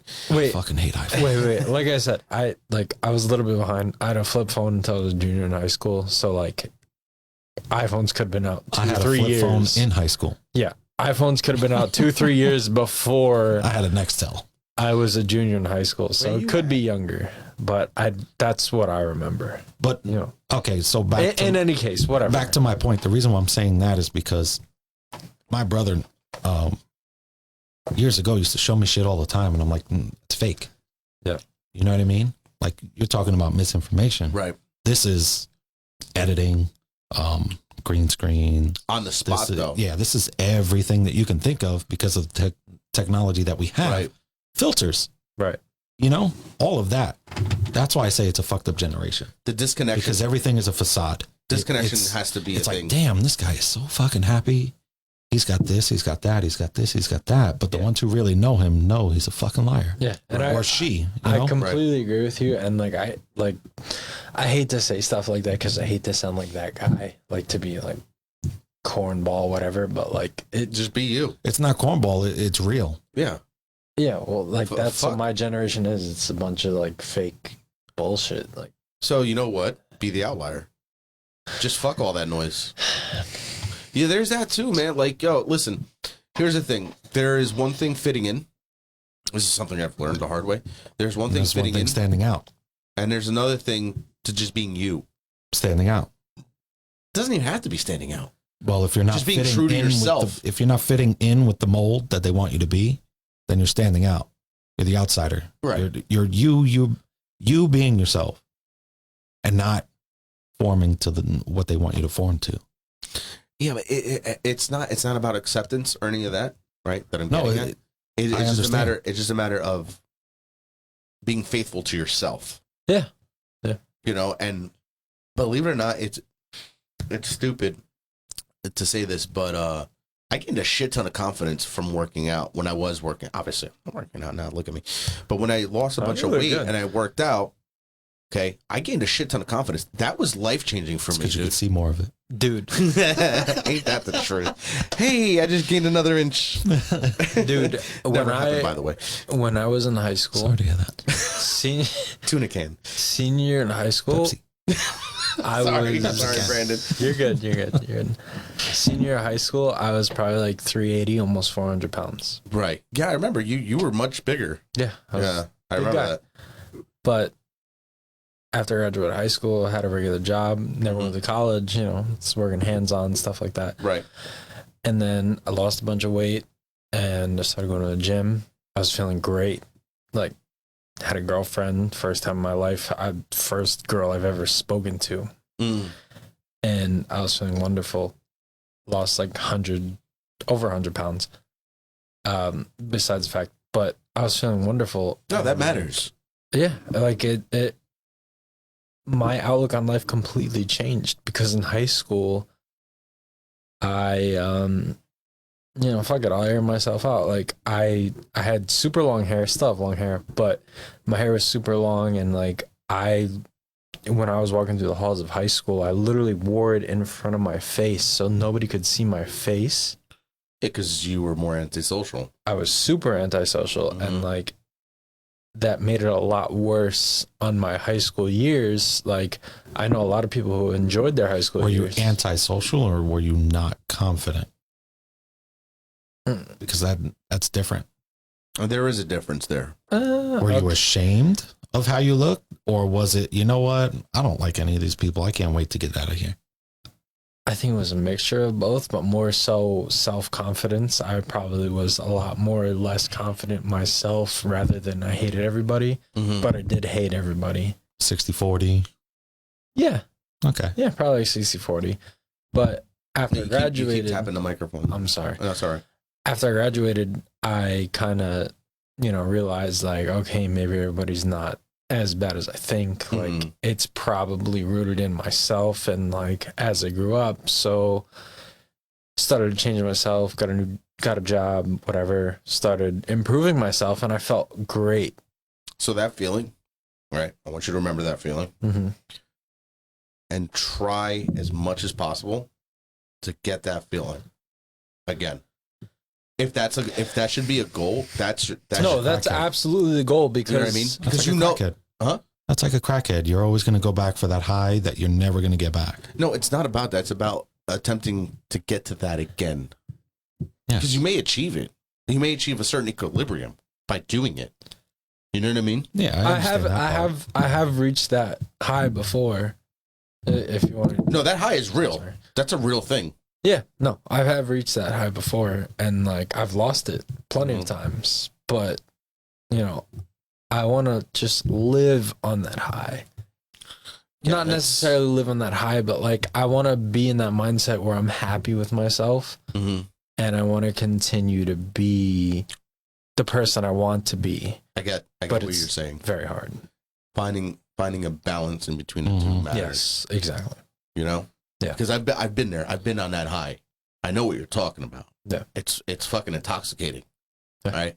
And a lot of people that were, I don't think you were as much around already at that point, but I was super cocky, overconfident, fucking swore up and down. I just got myself a car that I've always wanted. Right? I wasn't around so much for the Jim Brown. No, Summer Brown. Oh, the Summer Brown, whatever you want to call it. That's what everybody else calls it, but it's okay. See, you weren't around. Jim Brown. Yeah. Good football player. Yeah, he was one of the best to ever do it. It's trying to find that balance, and until reaching that, and everybody, like, after a while, just stop fucking with me. You know what I mean? Like, in terms of like, I don't want to deal with him. He's going to just say the same shit. He's going to act the same fucking way. Luckily, I had good enough friends that fucking called me out on my shit. You know what I mean? And that matters too. You know, sat me down. It's like this. It's like that. Blah, blah, blah, blah, blah. Okay, cool. If I knew it was this serious, I would have toned it down a little bit, whatever. Sometimes you do things you don't realize it. Sometimes people just do things because, and you may meet a person like that. And all of a sudden it's like, damn, I don't want to fuck with this person. But next thing you know, it's like, they're not really like that. Yeah. So it's giving them the benefit of the doubt. Like you were mentioning earlier, I'm not going to say any names. You had a perception of one individual, right, that we all know. Right. And you had never spoken to him, but you had this perception of him. It was a very negative kind of connotation, perspective of that person. Then you met the person and you were like, no, he's actually all right. Yeah. You know what I mean? He's actually completely changed. Yeah. Having that ability to do that is super important, and applying that to yourself is super important too. Yeah. I feel like, you know what I mean? Did you listen to my last episode? No. Go listen to that episode. Who was it? It was a good friend of mine, Mike. Okay. It's Mike Clark. Yeah, it's episode 15. Okay. Check that out. He's there's a lot of things he says on there that were really like I don't want to say inspirational, but it definitely gives you a very unique perspective that I don't think I've had yet on the show. No offense to you or anybody else that was on the show. I've been here the most. Thanks for sharing. I didn't mean to say it like that, but he has a certain mindset that I don't think we're accustomed to seeing. No. So yeah, definitely check that out. There's a couple good things in there. But what I'm getting at is not trying to plug a previous episode or anything like that, but what I'm getting at is sometimes having that perspective and putting yourself around people that have different perspectives makes you grow too. Yeah. I mean, it's not all challenges that make you grow. Well, it's listening to some of these stories. It's interacting with these people. It's one thing to listen to a podcast, nothing to interact with the person. You know what I mean? Yeah. It's like I was talking to, off the air, I was talking to Ann about like prior experiences I've had with people I've met through work or whatever. And, I really value those experiences because those people mean a lot to me. And I feel like I've learned so much more from them than I've learned from other people in my life. And even if I've only known them for like a year or two, I gained so much knowledge about just life in general. And I feel like it's so important to just be open and meet new people. Sure, and absolutely. A lot of the times that comes with the, sorry to cut you off. That comes with the, like what we were talking about before, the energy, positive energy, the vibes. They show this post on social media all the time. It's like, you could be married to somebody for 5 or 10 years and then divorce, but you could know somebody for 2 years and then get married and be great. Yeah. It's all about that person and how I believe in energy, positive and negative. Yeah, I believe in that. And you don't have to be religious to feel that way. No, hell no. Well, like you don't have to be religious to be spiritual. So listen, man, you ever tried doing meditation? I've never tried. I've always been interested in it, but the only, like, I guess self-help thing I've ever tried was going to the gym. Meditation is not self-help. It's self-maintenance. Sometimes they'll put, Like sometimes you'll put yourself in your place and you won't even realize it. And no lie, no bullshit. And it's kind of woo woo when some people are like, oh yeah, fucking yogis and whatever, this and that. But sometimes it helps, man. It's worth trying. So, and it doesn't cause any harm. So that's another important thing too. Unless you pull a fucking muscle. That's yoga, son. I'm not talking about yoga. Trying to get down and sit down. Fucking upside down doggy. No, like if you're trying to crisscross applesauce and you fuck your shit up. So nobody wants to tie see you in 3 days. Personal Drink water. story. See you next Tuesday. Every year, Sheesh. my friends and I go camping. It's been going on for like maybe 3 years now. Yeah. And well, maybe more than that. Probably more than that. Yeah, definitely more than that. But anyway, we usually do drug of choice, mushrooms. Not that bad, but we do mushrooms. And I've never done shrooms. I've never actually done a psychedelic. First year we did acid. Every year after we did mushrooms. Wonderful experience. Anyway,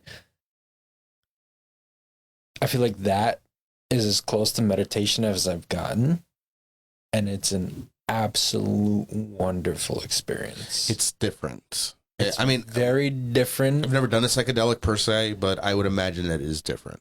Yeah,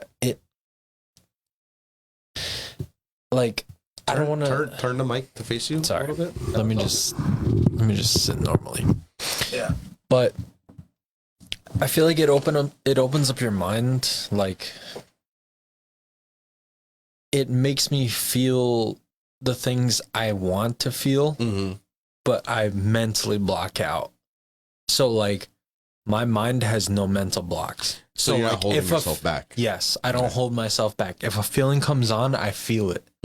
There's no like personally, I feel like day to day, like if I'm going through something or if I feel something, like I'll mentally block it out.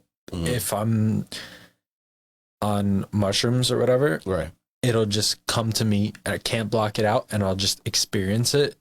And so what if this is the real reason why all those things are illegal?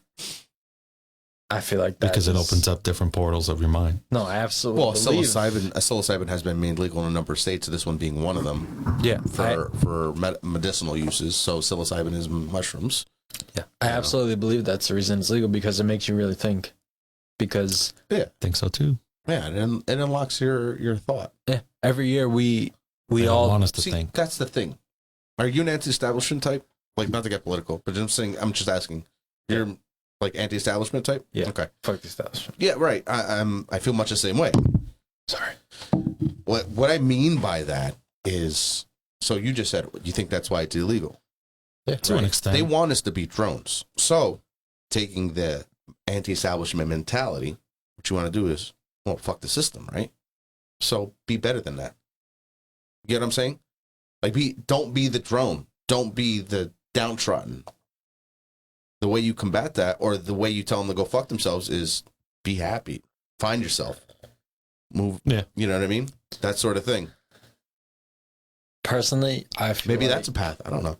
No, I agree. And I love the path that every year that takes me down. And I've heard people microdosing certain things. Yo, that's a big thing. I've heard it helps a lot. Right. But, I mean, number one, that's very expensive. You know, trying to allocate those things and microdosing them every day, it's kind of expensive. But I feel like I don't want to have a vice. You know what I mean? I feel like a lot of people have a vice, and like, I mean, well, alcohol is not really a good one. It's not a good one. I shouldn't talk. I smoke cigarettes. Yeah, not a great vice. Right. But it's a vice you have, and I don't want to have these vices, but I do, and I would like to live vice free, but also feel normal, because I hold on to these vices. Normal is a relative term. What's normal to you may not be normal to me. May not be normal to Ant. Yeah, of course. You know what I mean? Of course. I get what you're saying. I hear you. I really do. Finding that feeling, that high, that inner peace, Yeah. Right. That's really what I'm chasing, just inner peace. I want to stop hearing the voices. I just want to just be. Right. And this is why I'm saying maybe I keep bringing up meditation. It may not be the way. I've never tried it, but I feel like it might be a good option. Some people use float tanks, immersion tanks. I've done them. Okay. It's a fucking hell of an experience. I've never done any sort of psychedelic, so I can't compare it to anything that I haven't done before. Right. But fuck, man, if it's anything like that, then I was pretty close. It's an experience. You lose track of time. Only thing you're thinking about, for some reason, you can't sleep while it's going on. I did it for 90 minutes. Didn't fall asleep.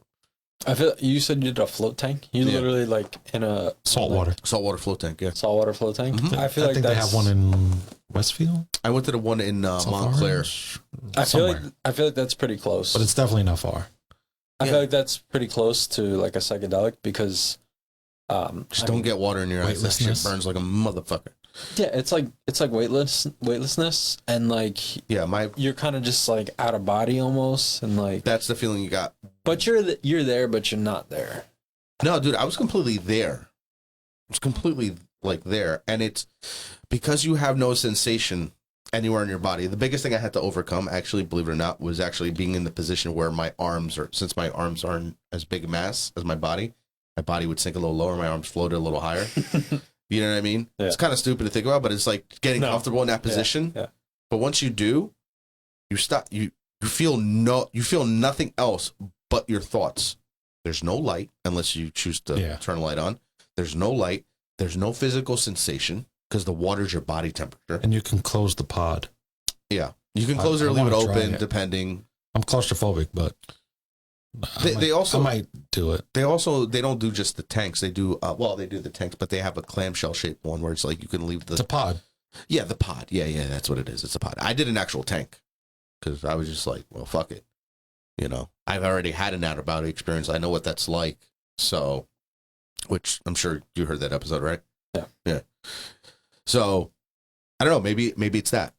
You know what I mean? Maybe that can spark something. You know, so. Sounds stupid, but no, it's worth a try. It's not harmful. I feel like nothing that you're trying to better yourself is stupid. Like you're as long as it's not harmful. Attempt. Well, yeah, of you know course. What I mean?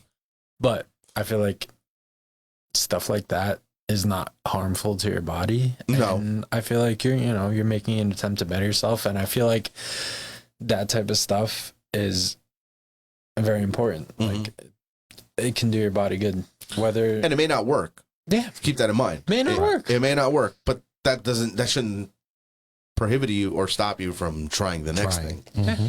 You know, and maybe it's not that. Maybe it's on the 5th time. Maybe it's on the 7th time. Maybe it's on the 12th time. You know what I mean? Of trying something different. Yeah. But if you're trying something different, you're trying to better yourself. You're trying new things. It's the journey, not the destination. Exactly. You know what I mean? You'll get there. Everybody gets there. Yeah. You know what I mean? It's not giving up on the journey. And that journey is just life in general. You know what I mean? So. And there's a quote from The Equalizer, the movie, that I love. With Denzel? Yeah. Okay. He says it's progression. Love Denzel. Not perfection. Ooh. As long as you're always making progress. Mm-hmm. Yeah. That's amazing. I agree with that. Right. And nobody's perfect. So. Yeah, absolutely. And that's the biggest thing because, you know, maybe it's pressure from our parents. Maybe it's pressure when we're growing up. Maybe it's pressure from our siblings or our loved ones or friends to like, yo, you got to be better than this. We're not telling you got to be better. You know what you got to do. Yeah. You know what I mean? Nobody here is trying to coach anybody. It's just a matter of we're just having a discussion of like, yeah, we have a couple years more experience than you. Right, we've obviously done and seen certain shit, but we don't know shit compared to people that are older than us. And it's knowing that, having that mentality. The scary thing is, we might not have experiences people younger than us because you never know what people are going through. Yeah, everybody's journey is different, right? So, you know, like back, talking mental health. 2 years or a year and a half of kids not going to school. Some of them, their outlet was school. Yeah. They needed to get away from the abuse in the house or The mental, I mean, the verbal or the physical abuse in the house. Some of them aren't, fed. Yeah. So those meals that they're missing at school is what is nourishing their body. And I know they did try to tackle some places try to tackle that. Yeah, and it's that's definitely an issue that's going to rear its ugly head. Everybody has demons. Everybody. Yes, everybody. I don't care who you are. Mm-hmm. It's conquering your demons. Nobody's problem free. No. It's like, oh, I wish I was rich so I wouldn't have as many problems. Like you said, more money, more problems. Yeah. So that doesn't get you out of shit. Yeah, Elon just paid $11 billion in taxes, by the way. Yeah, didn't he also donate a bunch of money to solve world hunger? Yes, there was a tweet. Not to get too far off topic. Somebody said something about, oh, well, since you make enough money, it costs this amount of money to solve world hunger. And he donated that money. And he said, okay, if you give me pretty much like the steps that you're going to take with my money to solve these issues, and if it really solves it, I'll give the money. Right. It wasn't UNICEF. It was somebody. It was so funny. I don't know what's funny about that. Somebody had tweeted it or something, and he challenged them. Is that where they shop all the pedos? Is it UNICEF? Yeah, as far as I know, UNICEF. When I was growing up, I was in like maybe 6th grade or something, and like it was like trick or treat for UNICEF, and like you would. I don't know if you. I don't remember if you. I never participated. It's like the can that you collect change or money. Yeah, you would like donate money or some bullshit, and like or the little cardboard house. Yeah, something like that. Yeah, that's kind of a shitty organization. Well, I don't know. Yeah, I've always been skeptical of that, even when I was fucking like 6 years old. Like, never. Besides that, but along the lines of what you were saying with Elon, that's what it was. Right. They challenged him to do it with his own money, and he said, well, if you give me pretty much like a business plan of what you're going to do with my money, and if it is legit enough, I'll do it. I'll solve it. Yeah, sure. That makes sense. Well, he also needed a place to donate his money, so I might as well solve to help two birds, one stone sort of thing.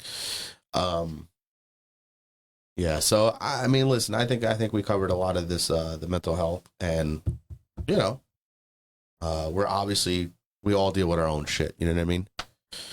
Like, I know that tomorrow I got to deal with shit. I got to paint. I hate painting. By the way, I think I might have mentioned that in the last episode. I'm still painting people. But it's getting a little late. I know that a lot of you were hoping to hear about the Ukraine-Russia and my take and whatnot. And I could sit here and do that for another hour. But it is a little late. I may do a small segment, maybe 15 minutes or something like that, just on my own. What's up? A little bonus? You could do that. Or fuck it, go live on the IG. Or the YouTube. Yeah, but I would also post it on as a podcast as well. Of course, but I'm just saying. Yeah, I could. But I'll just do it on my own. That's one thing I struggle with. I can sit here and talk to you guys, right? We can have this conversation, no problem. But I can't just hit record myself.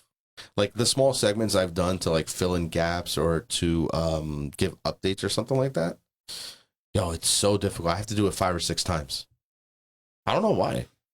You know what I mean? It's weird. It's unnatural to me to be like, I don't understand how YouTubers are going to be like, well, like this, like that, and so on and so forth, and cut scenes and so on. I'm like, bro, how the fuck you do that?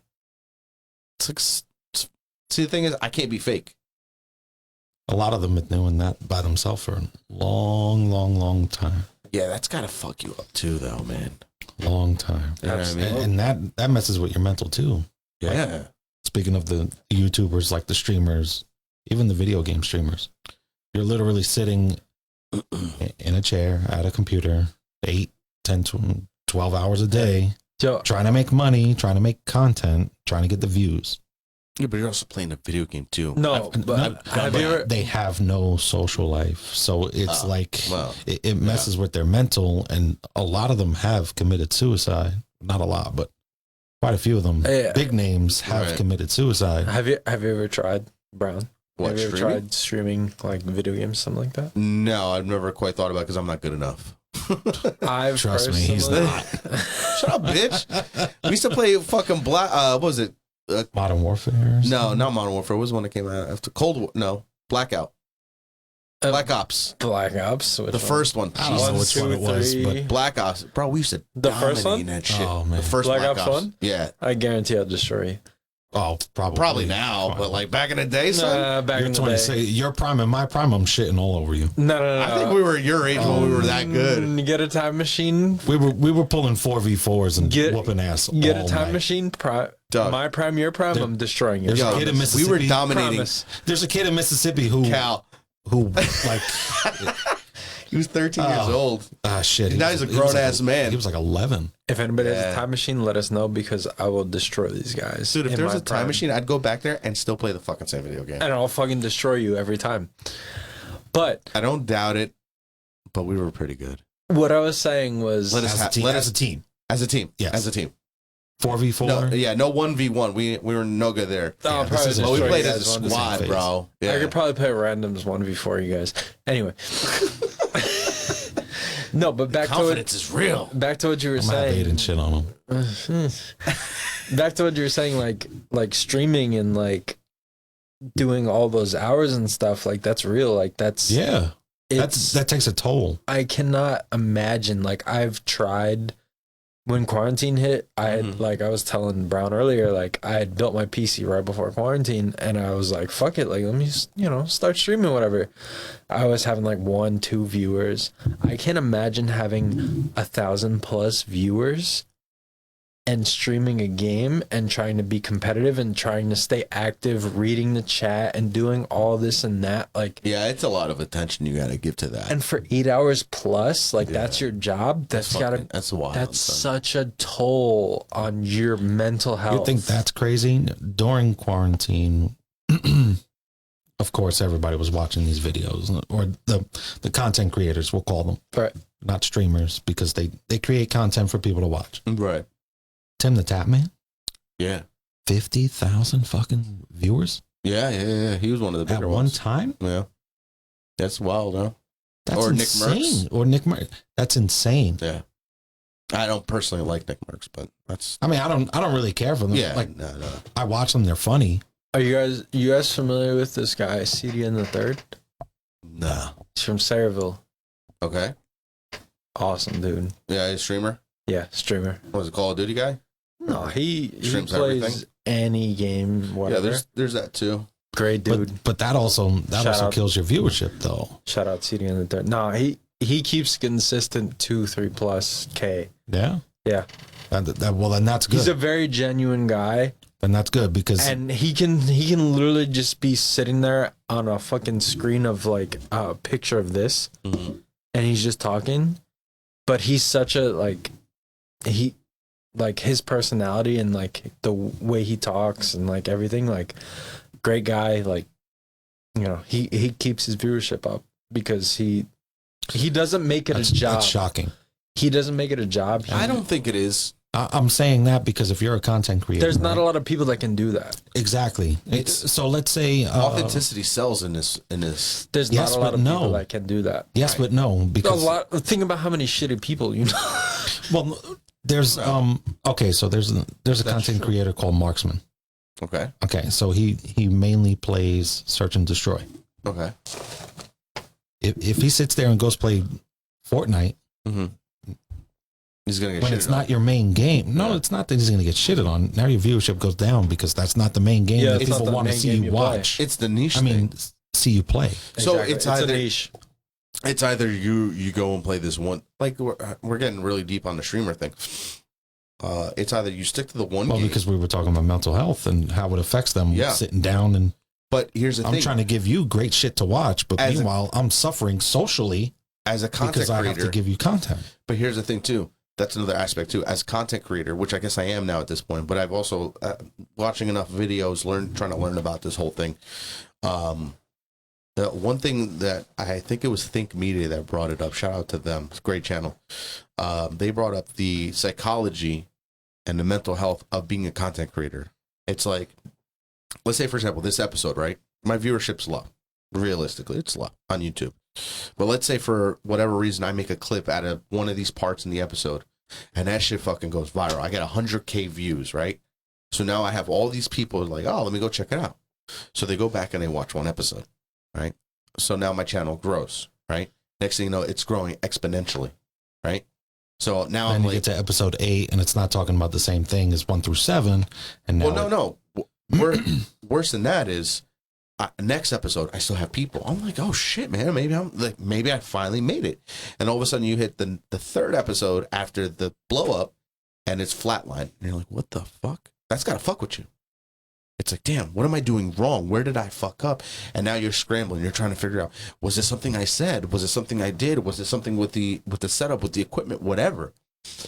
So I think, and this is, it sounds stupid because it's content creation, but it fucks with an individual on a level where it's like you're questioning everything. Of course. And there's so many, and that's the other thing too. I think this is a problem. But you don't people do that this strive for a career. But see, this Those is what people who do. I was just literally going to say this. There are people out there, kids, right? I don't consider you a kid, but like kids, like in their teens and whatnot. I was like, well, I want to be a streamer. That's what I want to do. I want to create content. You know, I want to be a YouTuber. I want to do this. That's not a living. Like it can be. Don't get me wrong. Not realizing how much work and how long it takes. Tim the Tap Man, let's say, for example. Right. He was doing it for years. He lived in like near Buffalo or some shit. Right. It took him a long time to get the following that he has now. Absolutely. Speaking of Tim Pool is another good example. Mm-hmm. He literally says all the time, he's like, I got started with a GoPro on my desk reporting the news, what news he would come. And then he started a second channel where he'd give his opinions. It was a monologue. And now he has his own podcast, runs 2 hours. He has all kinds of guests that come on. And he's got, on that channel alone, he's got 1.3 million subscribers. On a regular, on his live feed, he gets 60,000 viewers right there consecutively, right? Dang. By the time the stream is over, according to him, and I believe it, he's had a total of like 700,000 unique viewers watching him live. It's fucking, that's insane. crazy, bro. It's crazy. But the point of what I'm trying to get at is, the guy didn't do it overnight. It's like you said, not. it's like Tin Tap Man. It does, right, and that's why it's like. But how for me long, this doesn't bother me. How as long much. can a lot of we're gonna close out. No, I gotta piss. Yeah, we're about to close out. All right, just to wrap up real quick. I'm literally about to piss my brains out. All right, go ahead. Okay, we're back. Somebody had a potty break. Sorry, that was quick. Luckily enough. So back to the content creator. Yeah. You were talking about being authentic. Mm-hmm. And like I said during the potty break, authentic, yeah, that's great. But a lot of these people can't handle, not having more than 100 viewers in one video or one live stream right for a year. Get a little closer on the mic. Or a year and a half. Right. How long can one take that? Well, here's the thing. It's going to be rough. It's what you said too, because we were talking, and you said it was the dopamine hit, right? So that dopamine hit, that's a real thing, man. That's a real thing. Yeah. So it's like we compared it to the likes and shares button on social media. Yeah, we used when Facebook came around, it was the like button. It was like, oh shit, how many people liked it? It's the number. It's seeing the number. It's like gambling. It was the friend request and messages on MySpace. Yeah, or your crush, like oh shit, and then next thing you know, you knew when they read it. Like, bro, what the fuck?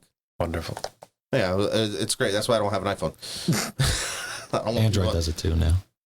Only with other Androids. Yeah. Yeah.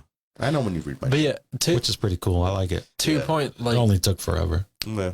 There's certain games on Twitch, like I don't know how familiar you guys are with Twitch, but I am a little. Let's say you're streaming Call of Duty per se, and there's an opportunity where, let's say you're streaming Call of Duty, you have 15, 20 viewers. Mm-hmm. There's a chance that the main channel of Call of Duty, who has like 200,000 viewers, can host your stream. Yeah. Oh, and like put you up. Or a big streamer. Yeah. Or a big streamer can host your stream. Right. And like, there's a chance that you'll jump from 15 viewers to 200 and 200,015 viewers. Well, that's like with podcasting, right? So one thing I haven't done yet, and I hopefully I will, is going on somebody else's podcast that already has an audience, right? Yeah, literally. So it's pretty much the same thing. So yeah, if I hit like a medium-sized audience, right, which a medium-sized audience I think is like 20,000 consistent, Concurrent. concurring listeners, yeah, right, on each episode, right, or average, let's say. Bro, I mean, that right there, out of those 20,000, maybe 1,000 people are interested. That's better than what I got. You know what I mean? Exactly.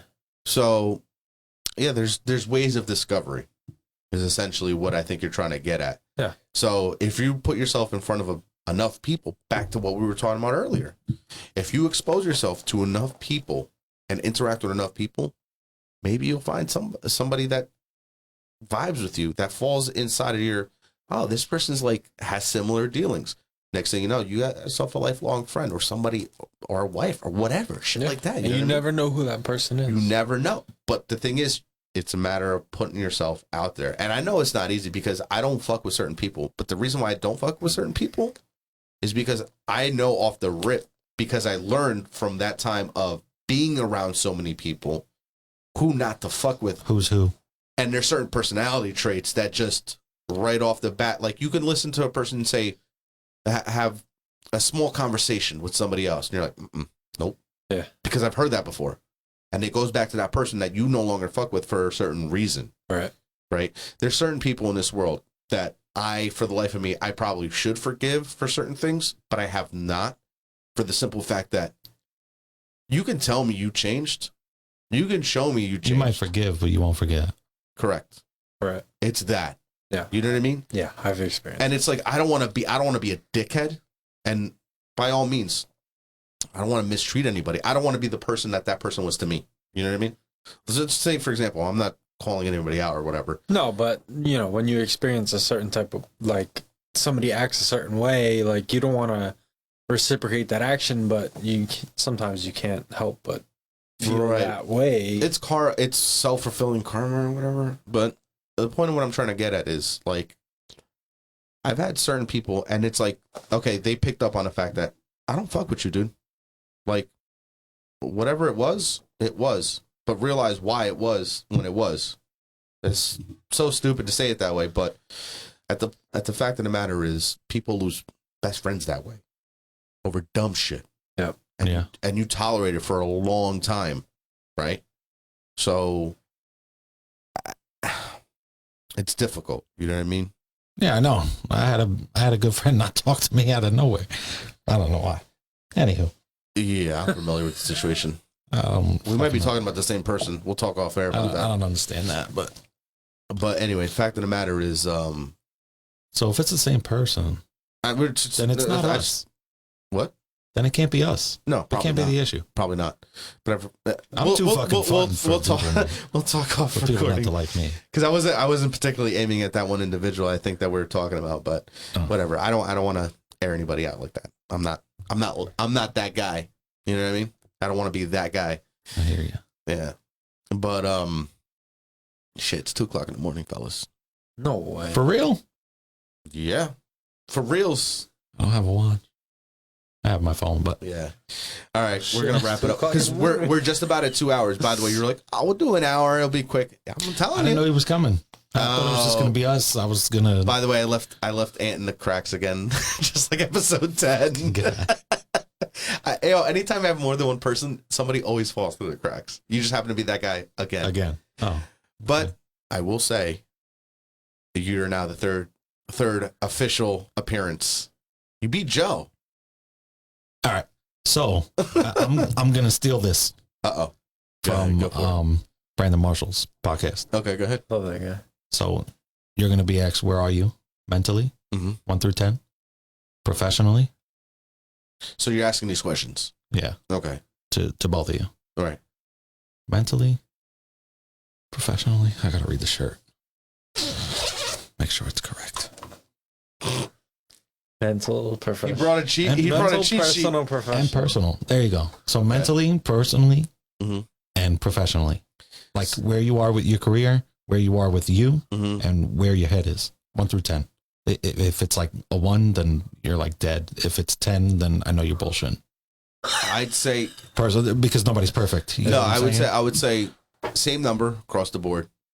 7, 6, 6, 6. For being realist, I'm not quite at my goals where I want to be. Mentally, I still struggle with a lot of things, but I think that's everybody. Yeah. So, So how about you? I would say 6 or 7. Okay. Across the board. Definitely. Not looking forward to mine, but No, knowing is half the battle. well, I'd say like a 2 or a 3. On what? All of them. 2 or 3. God, I should have started the fucking show with this. Because if I would have known that was coming, we could have just spoke about that. Dove into that. Yeah.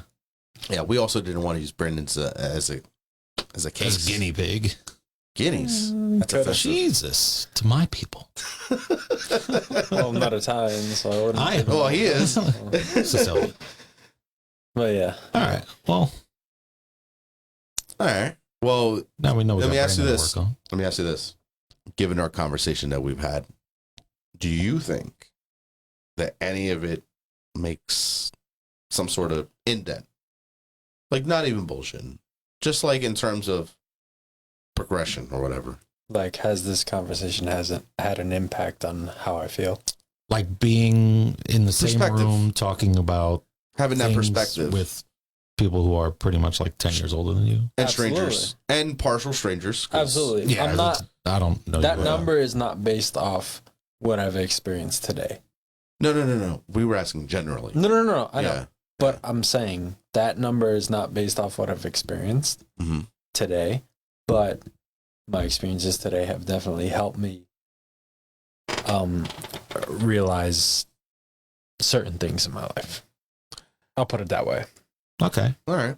Well, a little self-reflection. Yes, absolutely. So, dude, Those fucking numbers bother me. What, the numbers? Because it's a number. Those numbers bother me because they're so low.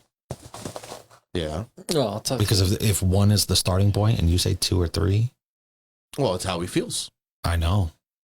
But I know, I'm not gonna air you out. I don't think. But I know at least on the professional level. I don't think it's really 2 or 3. But I know like on 4. I know on 5. I know on the professional level, he's making a move, right, vertically, as far as I could see it, to change certain things. And you can explain that afterwards. Don't explain it. Yeah, no. Afterwards. I'll talk Okay. about The it. reason why I'm going to say don't explain it is because there are people out there who want to see your downfall.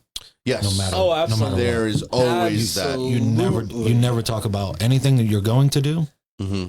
until it's already done. Yo, I know what you're talking about. Fuck you. Like, he didn't know I had the car that I had until I pulled up. Yeah. I had it almost a month at the time. Remember, keep your blessings to yourself. Keep your success a secret. That too. Keep your success a secret, and if you're listening right now, fuck off. Eat a dick. Sorry, Brown. It's okay. That's just the first time you came up on the microphone, and it was very startling. All right. All right. I think. Yo, listen, we all got improvements, bro. It's a fact of the matter. Like I said, nobody's perfect. You know, just why not start with that? What is that green little guy? What you got on there? It's his. It's from his podcast. Oh, see what he's doing though? That's why I say if I would have known, my man's meditating, bro. If I would have known, I don't know him from a hole in the wall, right? You know, but if I would have known or had a guess, okay, his numbers might be low. Walls, I'm sure. Glory hole. So you never know what you're gonna get. It's like a box of chocolates. Yeah, all that eggplant. Well, go ahead. I mean, if it was a glory hole, you wouldn't even seen them. Whose glory is it? I don't know. I wouldn't have been peeking through the wall. The little porkies. What's that? Anywho, yeah, and it like I was saying, if I would have known that they were even like close to that low, I would have had tons of questions. But it's great that I saved it for the end because that shouldn't be said for everybody to hear. No. Yeah. No. So we'll talk off camera. Yeah, of course. So the thing is, like, just keeping at it. And I'm just talking for myself too, like kind of telling myself this at the same time too, because obviously I took 2 weeks off. You know, I had family things, and then I had somebody that was supposed to show up, couldn't show up. So I was like, let me make my own episode solid, like by myself, and I couldn't do that. So I have to tell myself this just goes across the board. You just gotta get on it. So then, if you don't want to see yourself, put the logo up and just do audio. Yeah, but I feel like that's not authentic to me. Well, Johnny Depp it. What's that mean? He doesn't watch his own films. Yeah, but I have to edit. Johnny Depp doesn't edit his own films either. Yeah, but you're not seeing. You get what I'm saying? Like if you feel like, oh damn, I can't look at myself. Like just me, I can't do that. But you know what I also do here that I wouldn't necessarily could do on doing that is riffing. So we have a conversation. Bounce, bounce, bounce. Okay, I know this. You know that. What about this? What about that? That's your experience. What's my experience? You know that. I'm able to do that real well. Like I'm able to have the conversation. The reason why we riff and we go off the tangent and go off the deep end or the cliff, whatever shit you want to call these things, the cliff is wrong. Is because we don't have notes. We don't have like a structure to go by. We just go off the top and just keep it going wherever it goes. It goes. Yeah. We try and stay on topic. Put notes together. You'll be fine. Be a bitch. All right. You'll be fine. Try it out. All right. So, guys, thank you for coming. Brandon, Bwong, Ant, always a pleasure having you guys here in the studio. It's been really reals. I'll be here again to get shit on by Brian. The microphone is covering your face. There we go. Again. Oh, what up? Yeah. Maybe we'll make it a regular thing. Who knows? Yeah. All right, guys. Good shit. Until next time, this has been the Chop Block. And always have yourself a good time.